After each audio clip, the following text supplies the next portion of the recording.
Good day, my name is Felix Maltsev and I represent tour agency Patriarshy Dom Tours. Today we will talk about one of the most famous and most mysterious Moscow areas named Patriarshy Ponds. First of all, about the plural form of this word. Today we can find there only one pond, but historically there were three, and why it is named after the patriarchs? The answer is easy. In the 16th, 17th century, when this area was supposed to be far away from Moscow, it had been a country residence of Patriarchs of Russian Orthodox Church. Today, for most of Russians and for quite a lot of foreign visitors of Moscow, this neighborhood, first of all, is associated with the famous novel by a great Russian writer Michael Bulgakov, The Master and Margarita, which had been written throughout 1930s. Well, in that novel, in the neighborhood of Patriarshy Ponds, the devil himself visits Muscovites, and it's one of the most exciting and one of the most bizarre books about Stalinist Moscow. Greatly recommended for reading. The novel is famous for phantasmagoric events, but beyond that, there are some really phantasmagoric associations with the neighborhood which have nothing doing to Bulgakov and his novel. For instance, if we look across the ponds, we will see in the distance a tall yellow neoclassical building with a strange metallic tower on top.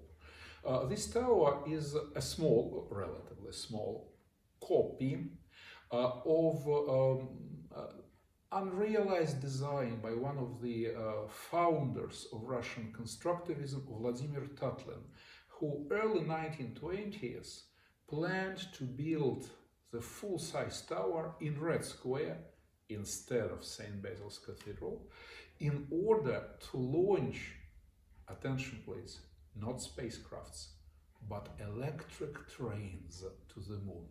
So the spiral design, which goes all around the tower to its very top, was supposed to be a monorail along which a speed train should accelerate to second space velocity, which, by the way, exceeds 10 miles per second and goes straight to the moon. But by the way, if we take just a piece of paper and count, well, it looks like not only St. Basil's Cathedral, but the Kremlin and the whole center of Moscow had to be sacrificed for the tower, well, which size should make a train an opportunity to speed up to such a high velocity.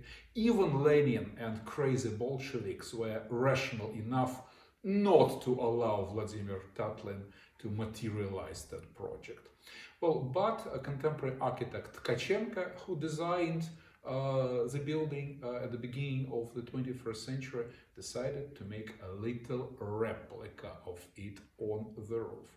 By the way, the other replica made by Tatlin's own hands, we can see in the lobby, in the second lobby, elevated a little bit above the entrance of the new Tretyakov gallery.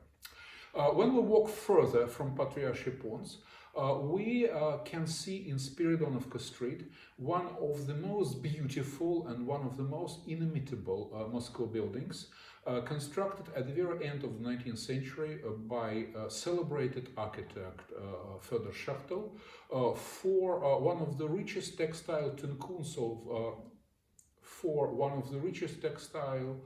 tycoons of the world, Sava Morozov, or being a little bit more precise, to his vanished wife Zinaida. Morozov himself did not pay any attention to balls, celebrations, carnivals, and other beautiful but of course absolutely wasteful things. But his wife insisted, and in order to please her pride, Morozov employed, at that moment, not yet famous architect, so therefore, it did not cost him too much. And Shachtel designed a house in a strange mixture of neo-Gothic and Moorish styles and every interior inside the building was designed especially. One of the most paradoxical things about this story is that Morozov, one of the richest men of the Russian Empire, sponsored the Russian Revolution of 1905. At first sight it looks crazy, but it's important to understand that Morozov represented a so-called all believers, Orthodox religious minority, which had been seriously restricted by the Tsars. And so far all legal and even illegal means like bribes and so on did not work. Morozov decided, well, just to organize a coup d'etat and raised quite a big loan to the Bolsheviks. Interesting that as soon as Nikolai II, scared by the width of the revolution, published October 1905 manifesto, which equalized all believers to official Orthodox community, all financial support from the side of all believer business society stopped, and that drove 1905 revolution to a fade. When we walk a little bit further along Spiridonovka towards the downtown, the last building on our way, number 2, also designed by same architect Schachter for the other representative of all believers community, millennia, Stephen Rybushinsky. It shows us the most classical, if this expression is possible, of course, example of Art Nouveau. We can see asymmetrical design, huge windows giving much light inside the building, and what is very interesting, practically moving a garden with all the floristic elements into the house. By the way, in most of rooms inside the building we can see these floristic elements expressed on wooden panels or mosaical panels. Well, and therefore the building and the exterior fuse in a wonderful combination. And finally, it is all covered with little ceramic plates, which in Russian architectural slang are called little boars. Nobody knows why wild pigs were elevated to an architectural element, but who knows what lies beyond slang in any language. However, 1931, the building was given by the Soviet government to famous communist writer Maxim Gorky. By the official mythos, Gorky was one of the closest friends of Stalin and other members of the Soviet government, but the reality was quite different.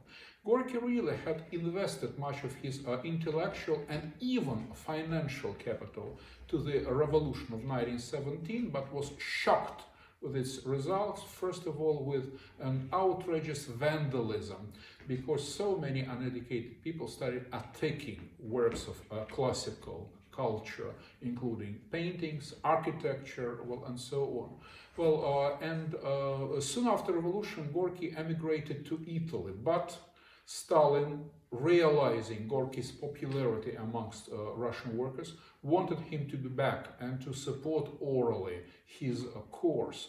So therefore Gorky's son and granddaughters were taken as hostages by Stalin, and in order to save their life, Gorky had to come back to the Soviet Union and to do what demanded. Publishing articles in Stalin's support, pronouncing public speeches. At the same time, Gorky gave a number of interviews to Western writers visiting Moscow from time to time, like Romain Rolland or Bernard Shaw, in which he criticized Stalin and called the Western public opinion not to support him. Stalin lost his temper, and in 1936 Gorky died of a sudden tuberculosis, and his body was cremated 1 hour after his death, so nobody can find out the real truth about the circumstances.